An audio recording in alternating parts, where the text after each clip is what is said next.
fire that burns from within me, and it flames like a volcano spitting fierce magma that makes my heart ponder. How did we get to this point? I sometimes begin to wonder. Because once upon a time in Ireland, the dollar could only compete with a few kobo, and the naira was no match for it.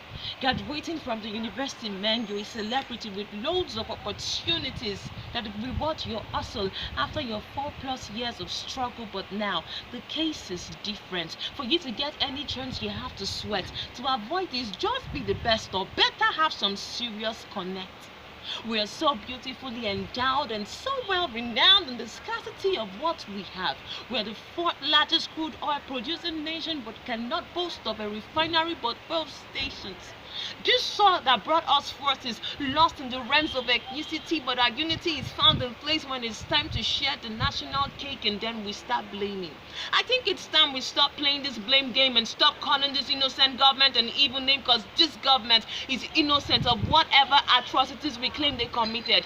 Please, is it a crime to buy and sell? It's simply called business. They give so little and get the greatest rights. You have your votes, and you fall for their lies in quote, and for the sake of their peanuts and poverty prospering, poverty ending schemes, you leave your business and carry posters without common sense, and stand in the scorching sun to hear the same campaign drum beat and make empty sounds that make you drown in the ocean of their overwhelming lies. And that voice of ignorance says to your already jilted heart, this time it will be different. Instead of us to shut our doors and tell them to make amends, we take their stipends and get robbed over and over again. Nigeria is losing her vigor. She's bleeding her life and color.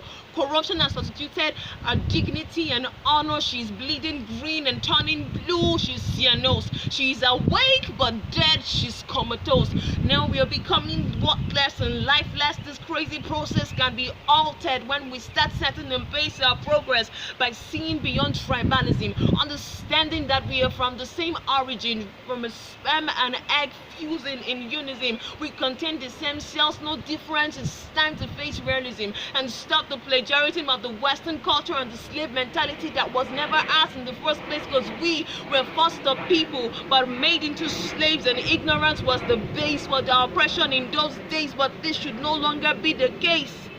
So it's time to wake up and stand up and speak out and stop and taking for a ride. It's time to restore our pride and take our place as the trigger of the gun Africa. It's time to stand as the giant Nigeria that we truly are.